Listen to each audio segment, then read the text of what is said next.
प्रेम से बोलो हर हर महादेव। दोस्तों आज मैं आप सभी को 12 चमत्कारी ज्योतिर्लिंगों के नाम और उनकी कथा सुनाने जा रही हूँ। धार्मिक मान्यता के अनुसार भगवान शंकर यानी शिव जी जिस स्थान पर स्वयं शिवलिंग के रूप में प्रकट होकर अपनी ज्योति विद्यमान की और अपनी अद्भुत शक्ति की चमत्कार अपने प्रिय भक्तों पर की है, उन्हीं शिवलिंग को ज्योतिर्लिंग के नाम से जाना गया है।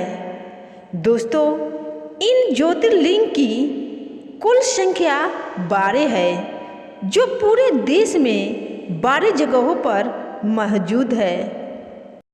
इन ज्योतिर्लिंग की कुल संख्या 12 है, जो पूरे देश में 12 जगहों पर मौजूद है।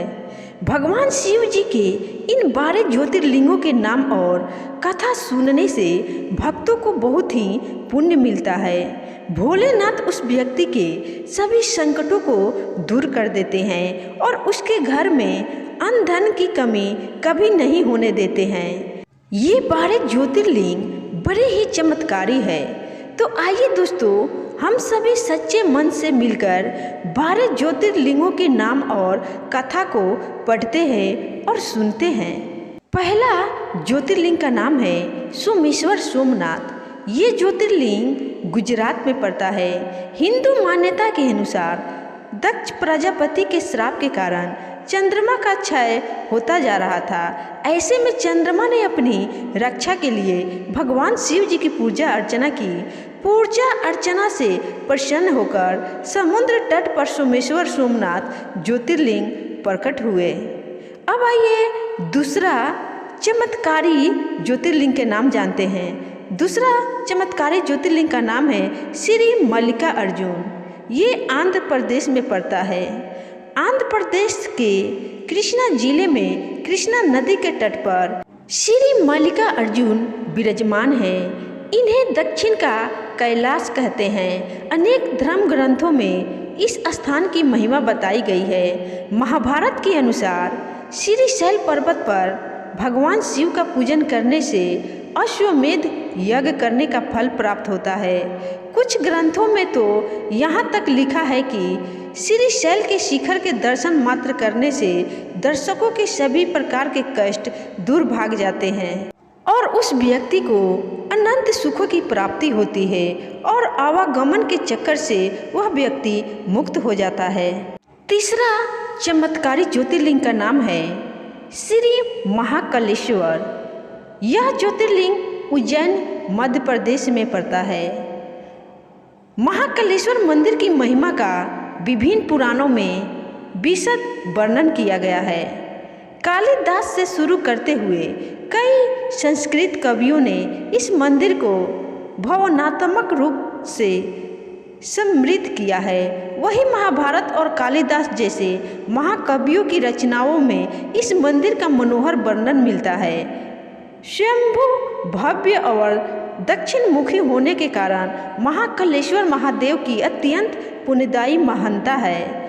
इनके दर्शन मात्र से ही मोक्ष की प्राप्ति हो जाती है, ऐसी मान्यता है। महाकवि कालिदास ने मेघदूत में उज्जैनी की चर्चा करते हुए इस मंदिर की प्रशंसा की है। उज्जैन भारतीय समय की गणना के लिए केंद्रीय बिंदु हुआ करता था और महाकाल को उज्जैन का विशिष्ट पीठासीन देवता माना जाता था। समय के देवता शिव अपने सभी वैभव में उज्जैन में शाश्वत शासन करते हैं। महाकालेश्वर का मंदिर, इसका शिखर आसमान में चढ़ता है। आकाश के खिलाफ एक भव्य अग्रभाग अपनी भव्यता के साथ आदिकालीन विस्मय और श्रद्धा को उजागर करता है। इस ज्योतिर्लिंग के दर्शन करने से अकाल मृत्यु से हर मनुष्य बच जाएगा जो इस ज्योतिर्लिंग का दर्शन करेगा।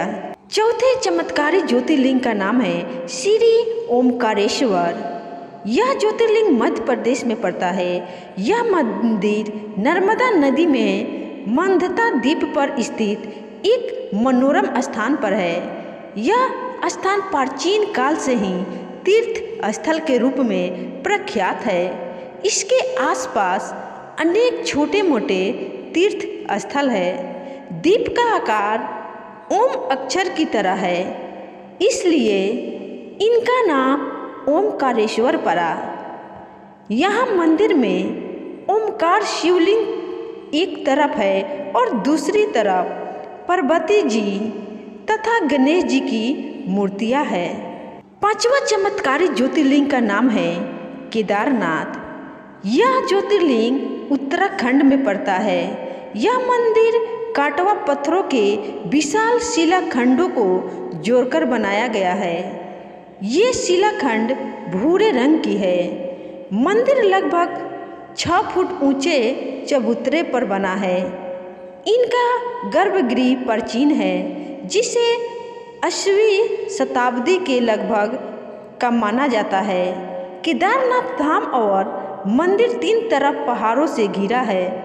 एक तरफ करीब 22,000 फुट ऊंचा केदारनाथ, दूसरी तरफ है 21,600 फुट ऊंचा खर्च कुंड और तीसरी तरफ है 22,700 फुट ऊंचा भरत कुंड।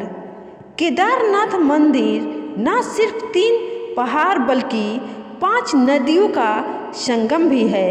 यहाँ मंदाकिनी, मधुगंगा, क्षीरगंगा, सरस्वती और स्वर्ण गौरी, इन नदियों में से कुछ का अब अस्तित्व नहीं रहा, लेकिन अलकनंदा की सहायक मंदाकिनी आज भी मौजूद है। मान्यता के अनुसार इस ज्योतिर्लिंग के दर्शन मात्र से ही समस्त पापों से मुक्ति मिल जाती है। अब आइए छठा चमत्कारी ज्योतिर्लिंग का नाम जानते हैं और कथा सुनते हैं। छठा चमत्कारी ज्योतिर्लिंग का नाम है श्री भीमशंकर। यह ज्योतिर्लिंग महाराष्ट्र में पड़ता है। कुंभकर्ण की पत्नी करकटी के गर्भ से भीम नामक एक राक्षस का जन्म हुआ। इसने ब्रह्मा जी से आशीर्वाद प्राप्त कर देवताओं को सताना शुरू कर दिया था। इस कारण पीड़ित देवता भगवान शिव के शरण में गए और उनसे मदद मांगने लगे। उनकी प्रार्थना सुनकर भगवान शिव ज्योतिर्लिंग के रूप में प्रकट हुए और भीम का वध कर दिया। उसके बाद से ही यह ज्योतिर्लिंग भीमाशंकर ज्योतिर्लिंग के नाम से जाना जाने लगा। यह ज्योतिर्लिंग महाराष्ट्र में भीमा नदी के किनारे स्थित है। 7वां चमत्कारी ज्योतिर्लिंग का नाम है श्री विश्वेश्वर। यह ज्योतिर्लिंग बनारसी उत्तर प्रदेश में पड़ता है।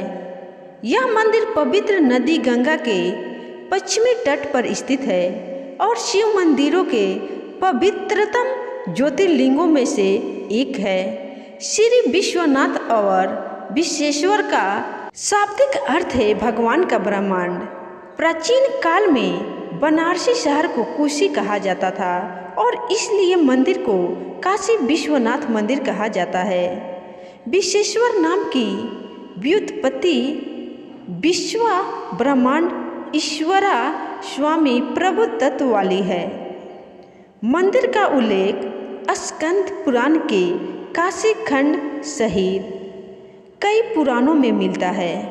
अब आइए 8वां चमत्कारी ज्योतिर्लिंग का नाम और कथा को सुनते हैं। 8वां चमत्कारी ज्योतिर्लिंग का नाम है श्री त्र्यंबकेश्वर। यह ज्योतिर्लिंग नासिक जिले के त्र्यंबक गांव में पड़ता है। इस मंदिर का उल्लेख शक्तिशाली मृत्युंजय मंत्र में भी किया गया है, जो अमरता और दीर्घायु प्रदान करता है। इस मंदिर परिसर में पवित्र तालाब भी है, जिसे गोदावरी नदी का स्रोत कहा जाता है। यहाँ के ज्योतिर्लिंग की आकर्षक विशेषता उसके 3 चेहरे हैं, जो भगवान ब्रह्मा, भगवान विष्णु और भगवान रुद्र के प्रतीक माने जाते हैं। इन्हीं पुनोत्तवा गोदावरी के उद्गम स्थान के समीप स्थित त्र्यंबकेश्वर भगवान की भी बड़ी महिमा है। गौतम ऋषि और गोदावरी की प्रार्थना अनुसार भगवान शिव इस स्थान में वास करने की कृपा की और त्र्यंबकेश्वर नाम से विख्यात हुए। 9वां चमत्कारी ज्योतिर्लिंग का नाम है श्री बैद्यनाथ। इस ज्योतिर्लिंग को लोग झारखंड में देवघर के नाम से भी जानते हैं। मान्यता के अनुसार बैद्यनाथ ज्योतिर्लिंग मनुष्य को उसकी इच्छा के अनुकूल फल देते हैं। इस बैद्यनाथ धाम मंदिर से थोड़ी ही दूरी पर एक विशाल सरोवर है जिस पर पक्के घाट बने हुए हैं। परंपरा के अनुसार पंडा लोग एक गहरे कुएं से जल भरकर ज्योतिर्लिंग को स्नान कराते हैं। कथा के अनुसार राक्षस राज रावण ने हिमालय पर जाकर शिव जी को प्रसन्न करने के लिए घोर तपस्या की और अपने सिर काट काट कर शिवलिंग पर चढ़ाना शुरू कर दिया। एक एक करके 9 सिर चढ़ाने के बाद 10वां सिर भी कटने को ही था कि शिव जी प्रसन्न होकर प्रकट हो गए। उन्होंने उसके 10 सिर ज्यों के त्यों कर दिए और उससे वरदान मांगने को कहा। रावण ने भगवान शिव को लंका ले जाने की इच्छा रखी तो भगवान शिव ने उसे एक शिवलिंग प्रतिरूप के रूप में ले जाने के लिए दे दिया।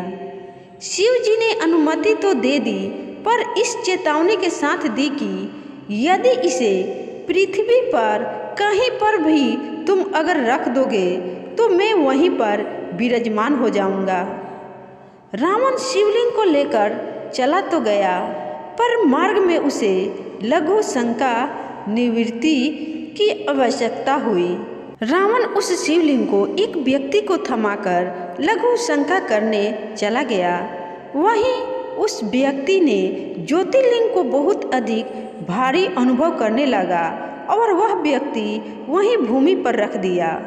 फिर क्या था, लौटने पर रावण पूरी शक्ति लगाकर भी उसे ना उखाड़ सका और निराश होकर लंका को चला गया। इधर ब्रह्मा विष्णु आदि देवताओं ने आकर उस शिवलिंग की पूजा की। अब आइए 10वां चमत्कारी ज्योतिर्लिंग का नाम और कथा सुनते हैं। 10वां ज्योतिर्लिंग का नाम है श्री नागेश्वर। यह ज्योतिर्लिंग दारुकावनम गुजरात में पड़ता है।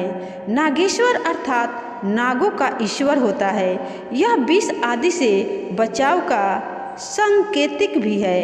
रुद्र संहिता में इन भगवान को दारुकावने नागेश कहा गया है। नागेश्वर शिवलिंग गोल काले पत्थर वाले द्वारिका शिला से त्रिमुखी रुद्राक्ष रूप में स्थापित है। शिवलिंग के साथ देवी पार्वती की भी उपासना की जा सकती है। इस मंदिर का पौराणिक महत्व माना जाता है कि भगवान कृष्ण रुद्राभिषेक के द्वारा भगवान शिव की आराधना करते थे और बाद में आदि गुरु शंकराचार्य ने कालिका पीठ पर अपने पश्चिमी मठ की स्थापना की। अब आइए 11वां चमत्कारी ज्योतिर्लिंग का नाम और कथा सुनते हैं। 11वां चमत्कारी ज्योतिर्लिंग का नाम है श्री रामेश्वर। रामेश्वर ज्योतिर्लिंग तमिलनाडु में पड़ता है। यह तीर्थ हिंदुओं के 4 धामों में से एक है। रामेश्वर मंदिर इसे रामनाथ स्वामी मंदिर के नाम से भी जाना जाता है। पौराणिक कथाओं के अनुसार माना जाता है कि रामेश्वर मंदिर रामायण के जितना ही पुराना है। रामेश्वर मंदिर के बारे में मान्यता है कि यहाँ स्थित अगिन तीर्थम में जो भी श्रद्धालु स्नान करते हैं उनके सारे पाप धुल जाते हैं। इस तीर्थम से निकलने वाले पानी को चमत्कारी गुणों से युक्त माना जाता है। अब आइए 12वां चमत्कारी ज्योतिर्लिंग का नाम और कथा सुनते हैं। 12वां चमत्कारी ज्योतिर्लिंग का नाम है श्री घुसमेश्वर। यह ज्योतिर्लिंग एलोरा महाराष्ट्र में पड़ता है। मान्यता के अनुसार घृष्णेश्वर या घुसमेश्वर ज्योतिर्लिंग का दर्शन लोक परलोक दोनों के लिए अमोघ फलदायी है। दूर दूर से लोग महादेव के दर्शन को आते हैं और आत्मिक शांति प्राप्त करते हैं। दोस्तों, अगर आपको यह जानकारी अच्छी लगी हो तो कृपया करके कमेंट में 12 ज्योतिर्लिंगों का नाम अवश्य लिखिएगा। भोलेनाथ की कृपा सदैव आप पर बनी रहेगी। हर हर महादेव।